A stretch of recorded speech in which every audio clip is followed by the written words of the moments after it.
Hi, and welcome to another helping of my favorite foods. I'm your chef, Christine Cushing. Come on in. Welcome. Isn't it frustrating when your breading can't stick to your cutlets and they get all soggy? Today, I want to share with you my top troubleshooting tips for the perfect cutlets. Get ready for my golden, crispy chicken scaloppini with a little quick chorizo tomato sauce on the side. Let's go.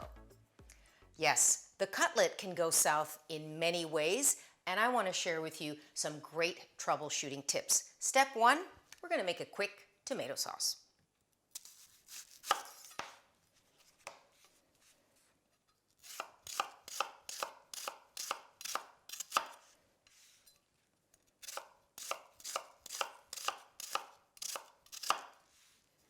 You may want to send out a press release because I'm using an onion and not a shallot. Ooh!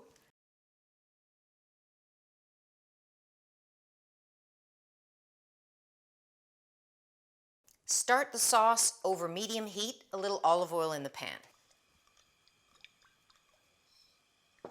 Onion going in.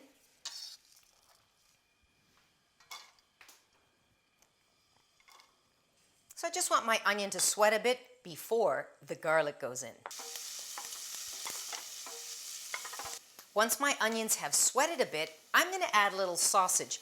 The unique thing about this sausage is it's chorizo, and chorizo has a few different variations around the world. This is a Portuguese style, so it's somewhat cured and it's pretty firm. And this is going to add a little smoke, a little spice, and a nice texture. Eau de chorizo. You can use any sausage, but I'm just sharing with you the details here. After about a couple of minutes, you're going to see a little golden, shimmery, glistening on that sausage. Only then do I add the garlic and I lower the heat.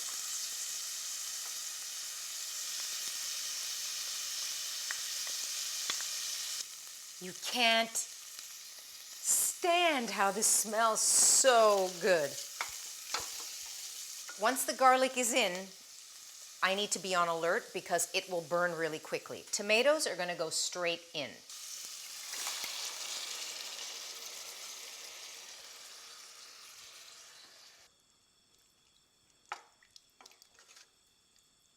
So chorizo, difference number one. Difference number two, because I am actually going to echo these same flavors in the scaloppini. Remember, this is the scaloppini show. I'm going to add some thyme to the sauce, just chopping a little bit of it. Going to give me a bit more depth, a stronger flavor.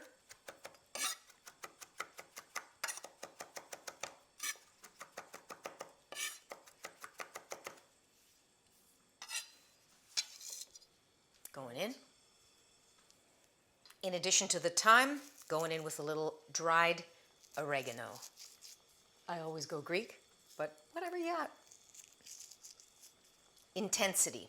A little bit of salt. Going easy on the salt because the chorizo has salt in it. It's cured, so I want to make sure by the time it cooks down, it's not over salty. And I'm not adding pepper until it's cooked because, again, chorizo, spicy. Cool. So I'm going to let this come to a simmer, cover it, and just let it cook for about 25 minutes or so while we prepare our scaloppini.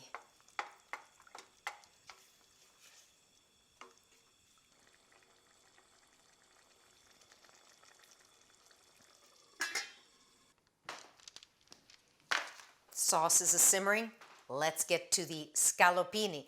And first of all, cutlet, scaloppini, or paillard, different languages, same thing. It's a thin slice of meat. Whew, we got that cleared up. So here's my troubleshooting tip number one. You have to keep the meat dry. So how do we do that? Couple of things you have to keep in mind. First thing is, always buy chicken that is air chilled. So maybe it's not a commonly known thing, but chicken is immersed in water to cool it down. It absorbs a lot of moisture and also plumps up the chicken, and that gets released when then you cook it, fry it, do it, whatever. So you want to make sure you buy air chilled chicken. Step one. Now, I also want to make sure that I pound them so that they're even thickness. I'm using a piece of parchment. This is what they look like. Even though this is a third of a breast and it's sliced, it's not an even thickness. So to ensure that, get yourself a little mallet.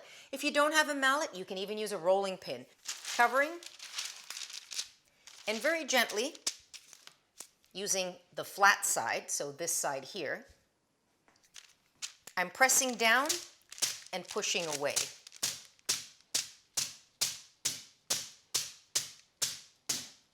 I'm not applying too much pressure. It's really just the weight of the mallet that's creating this.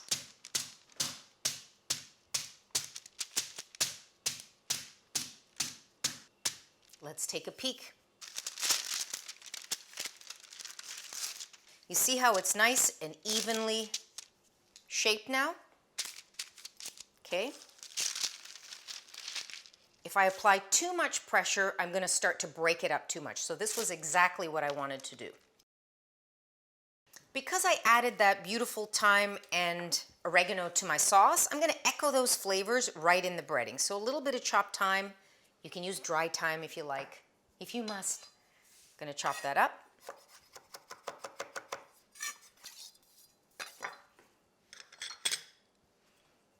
Going in also with some oregano. Breadcrumbs, good quality. Herbs going in. I'm not going to add any salt here because the other trick that I do is I add some pecorino romano. So this is a sheep's milk cheese, again a little bit salty, and is going to add some color and a crisp note to the breading. And we're going to give it a little shimmy just to blend that thoroughly. I always imagine the dish in totality. I'm adding a little pepper to the breadcrumbs, but not too much because I'm going to serve this with a spicy tomato sauce. As you know, the chorizo, right? So here is the breading part. The other troubleshooting tip that I said is you don't want to skip the flour. So phase one of the breading station really should be flour because that flour is going to absorb any moisture at all that was in the chicken or any kind of meat. By the way, you can make this with pork, you can make it with turkey, you can make it with veal, very traditionally. The thing to keep in mind, if you're doing chicken or turkey, it has to be cooked fully all the way through. If you're doing veal or pork, it can be medium, so that's just something to keep in mind.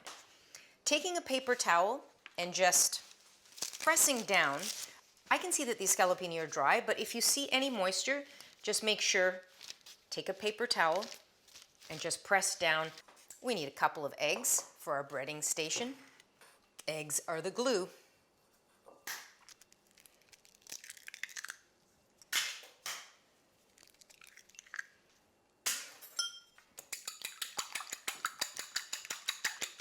Now let's talk a little bit about whisking the eggs, because it seems like a duh. I mean, who doesn't know how to whisk eggs? But if you don't whisk them properly, you're not going to get an even blend, and then your breading is not going to stick properly. So that's another troubleshooting tip. So fully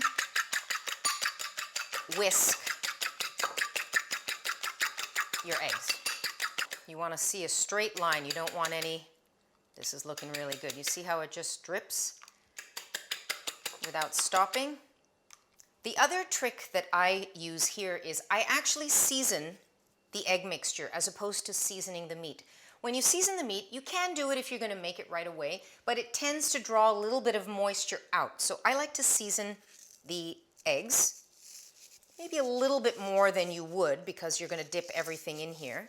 And then you only have to do it once as opposed to seasoning every piece of your cutlet or every piece of meat. Cracked black.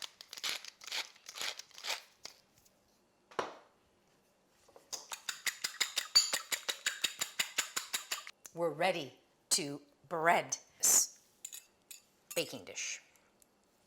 Okay, I got everything checked. So now we're going to do a little dip, dust, dip, and shimmy. Are you ready? Did you get the move? Dip, dust, dip, shimmy. Here's how it goes.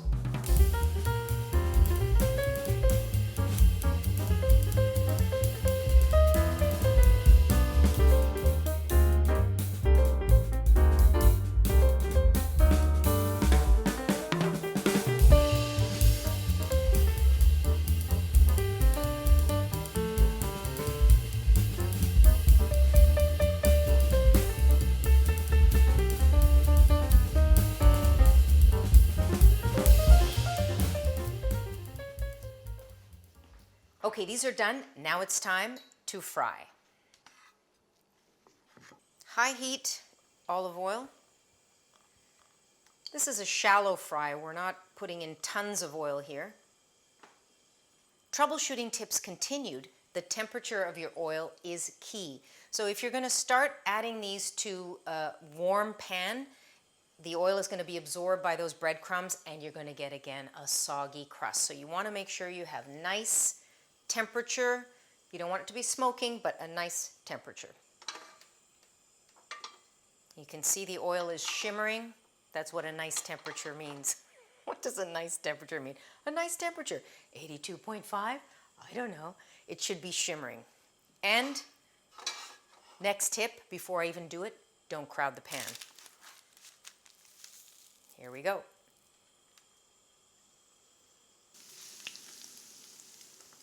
See this sizzle? Very important. Now there's one little thing that you have to keep in mind. Because I added cheese to that breading, it's going to brown a little bit more quickly, so I do want to keep my eye on this. It'll be 3 to 4 minutes aside. Flipping, look at that crispy crust. That's what we're looking for.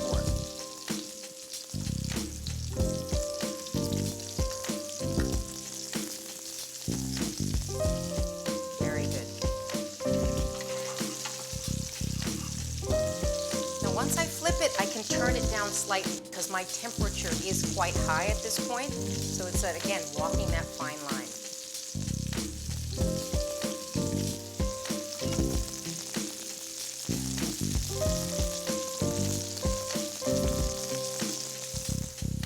Okay, 3.5 minutes or so in my mental timer. These are ready. Super golden, super crispy. You can see that. I'm going to take them out right away.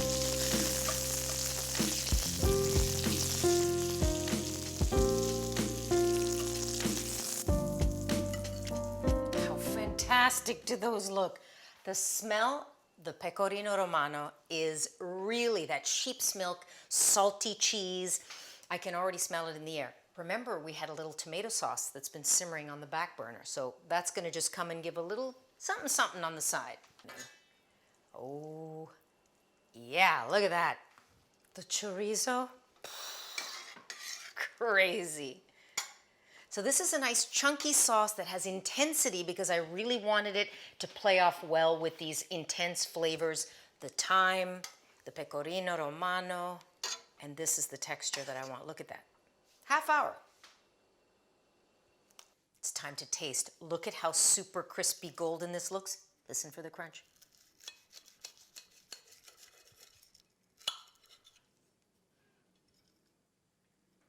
That's what I'm talking about.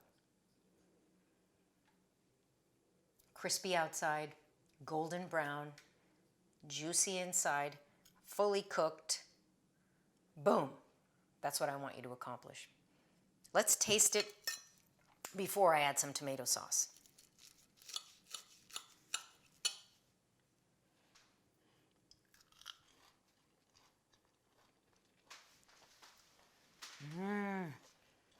It was the perfect thickness, actually, because if it's too thin, then it gets dry really quickly. Here, you're able to create that crunch on the outside, and it's just thick enough that it stays juicy and tender, but you still get that amazing crispy topping. Look at it. Let's taste it again. It was so much fun the first time.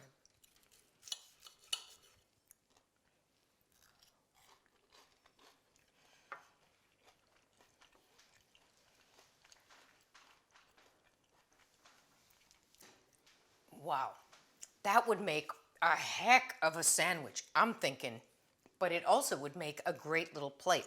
You could serve this with your favorite pasta. That would be great. I do that a lot. Now I want to show you what happens when you give it a little tomato sauce.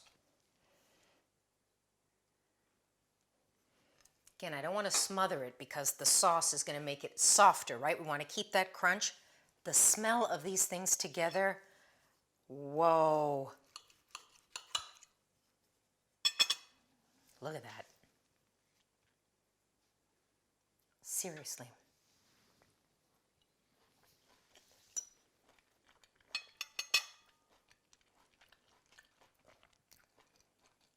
The chorizo takes it to all kinds of different places. Wow, is that good?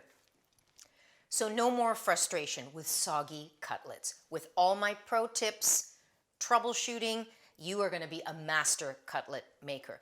And that chorizo in the sauce is really going to give you another ace up your sleeve. Thank you for sharing in this helping of my favorite foods with me again. Share, like, subscribe. Let me know what's happening in your kitchen. Thank you so much. Cutlets, come on.